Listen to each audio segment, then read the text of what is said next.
قرآن پاک میں اللہ تعالیٰ بڑا زبردست نقشہ کھینچتا ہے کہ نوح علیہ السلام نے 950 سال تک دین کی محنت کی، لوگوں کو سمجھایا، اللہ کی وحدانیت کو سمجھایا، لوگ ماننے کو تیار نہیں، تو اللہ تعالیٰ نے کشتی بنانے کا حکم دیا، ہمارے آنکھوں کے سامنے کشتی بناؤ۔ نوح علیہ السلام کشتی بنانے لگے تو لوگ مذاق اڑانے لگے، گرمی کا موسم ہے، ریگستان ہے اور یہاں یہ کشتی چلائے گا، لوگ پاگل سمجھنے لگے، مجنون سمجھنے لگے۔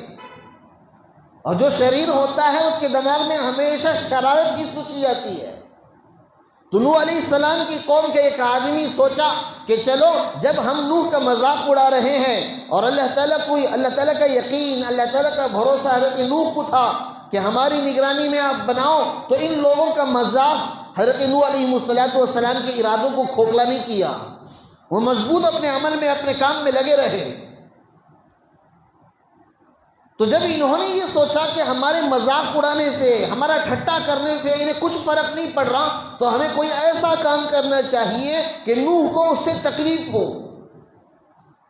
تو اس میں سے ایک آدمی گیا، حضرت نوح علیہ السلام کی کشتی میں پاخانہ کر دیا۔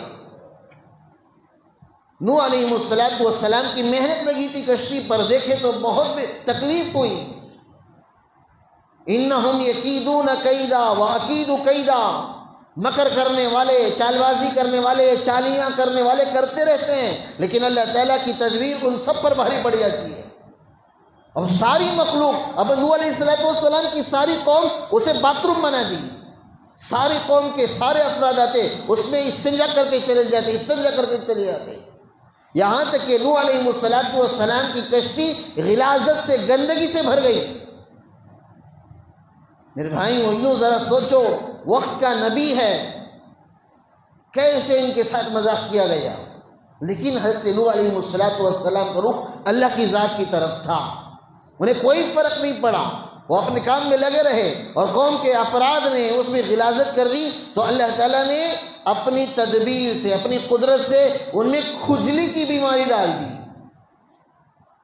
پوری دنیا میں جس زمانے میں نوح علیہ السلام تھے، اور جو مخلوق، جو قوم حضرت نوح علیہ السلام کے ارد گرد تھی، ان سب میں کھجلی، مرد، عورت، بچے، بوڑھے، سب کے جسم میں کھجلی، کیونکہ اللہ تبارک و تعالیٰ پاک کرانا چاہتا تھا۔ تو نوح علیہ السلام کی قوم کا ایک آدمی استنجے کے لیے صبح سویرے آیا اور اسی میں گر گیا، گندگی میں جب گر گیا تو میرے بھائی بڑی شرمندگی ہوئی، اور واپس گھر آیا، گھر آ کر غسل کیا تو کھجلی ختم۔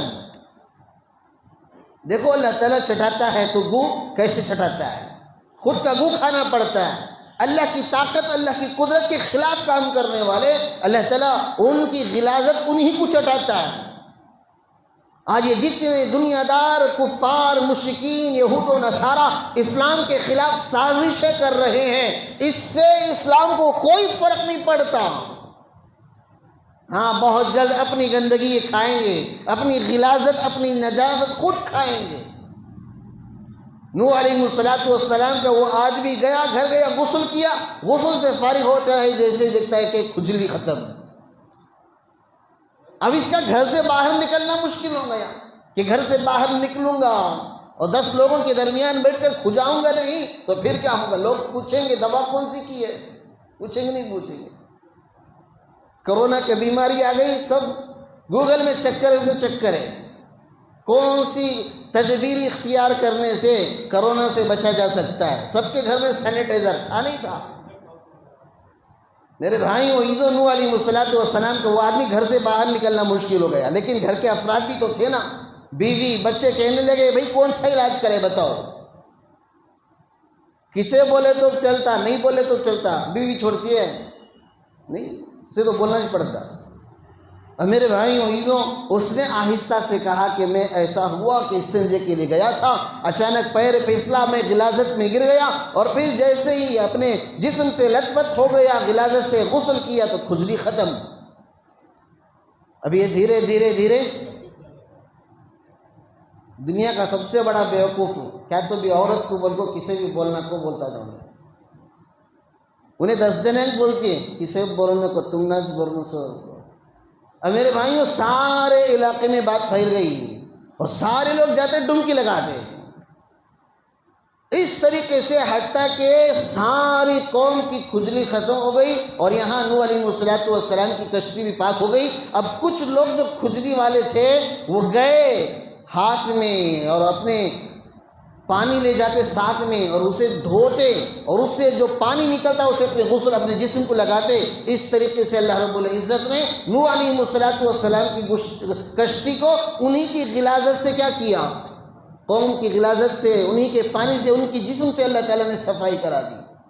اور پھر پانی کا عذاب آیا تو جہاں سے پانی کی امید نہیں تھی حتیٰ کہ تنور سے بھی پانی نکلا۔ قرآن پاک میں بڑا عجیب طریقے سے اللہ بڑا نقشہ کھینچتا ہے کہ ہم نے پانی برسایا 7 دن 8 ایام 7 لیال 7 راتیں 8 دن مسلسل پانی برسا، اتنا برسا کہ پہاڑوں کی چوٹیوں تک پانی چلا گیا۔ حضرت نوح علیہ السلام کا بیٹا کہنے لگا میں آج پہاڑ کی چوٹی پر چڑھ جاؤں گا اور اللہ کے عذاب سے بچ جاؤں گا، لیکن ایک لہر آئی اور لے کے چلی گئی۔ میرے بھائی وہ اللہ نے جب بھی عذاب اتارا ہے اس کی ایک شکل پانی کی ہے۔ قوم سبا پر بھی عذاب آیا تو وہ جو باندھ انہوں نے بنا تھا، جو ڈیم بنا تھا، وہ ڈیم پھٹ گیا۔ قوم سبا کے باغات